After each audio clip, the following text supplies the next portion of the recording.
بسم اللہ الرحمن الرحیم۔ عزیز طلباء و طالبات، آج 6 ستمبر کا دن ایک ایسا دن ہے جسے تاریخ میں لکھا گیا ہے۔ یہ وہ دن ہے جس نے پاکستانی قوم کی تاریخ کا رخ بدل دیا۔ ایک دن 14 اگست 1947 کا دن اور ایک دن 6 ستمبر 1965 کا دن۔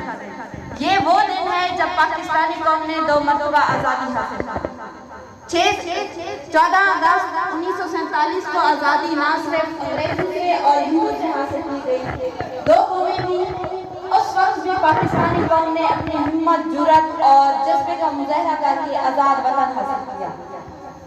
پھر ہمارے حریف دشمن نے اپنی سازشیں جاری رکھی اور پاکستان کا نام و نشان نیست و نابود کرنا چاہا، مٹی میں ملانا چاہا۔ 6 ستمبر کا دن صبح صادق کا وقت تھا جب ہمارا دشمن، ہمارا اصلی دشمن، پاکستان قوم کا اصلی دشمن، یعنی کہ پہلے دن سے لے کر اور ہمیشہ یہ ہمارا دشمن رہے گا، کبھی یہ ہمارا دوست نہ تھا، نہ ہے اور نہ رہے گا۔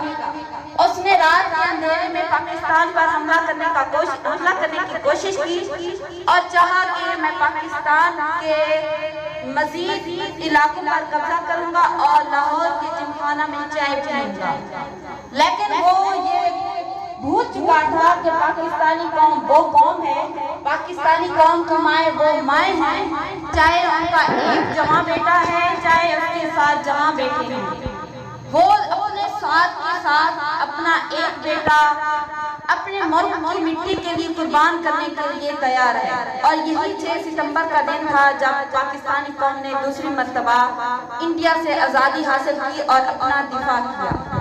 ہر سال یہ دن ہمیں یاد دلاتا ہے ہمارے بیٹوں کی، ہماری ماؤں کی، ہماری بہنوں کی قربانی کا جو انہوں نے دی اپنے ملک ملت کی سلامتی کے لیے۔ اور ہم یہ دن آفاق پبلک سکول یہ دن اس لیے مناتا ہے کہ ہمارے یہ جو نونہال یہاں پہ موجود ہیں اس دن کی اہمیت کو جانیں اور اپنے اندر وہ جوش و جذبہ پیدا کریں جو 1965 6 ستمبر کے بیٹوں میں تھا۔ اور یہ بیٹے بھی، ہمارے یہ بیٹے بھی اور ہماری یہ بیٹیاں بھی اپنی ملک و ملت کی حفاظت کے لیے ہمیشہ تیار ہیں اور اپنی جان دینے سے بھی دریغ نہ کریں۔ آج کے دن کا آغاز ہم تلاوت قرآن پاک سے کرتے ہیں۔ تلاوت قرآن پاک کے لیے میں اسٹیج پر بلانا چاہوں گی 4 کلاس سے محمد رضوان، عمر معاویہ اور مصعب شکیل۔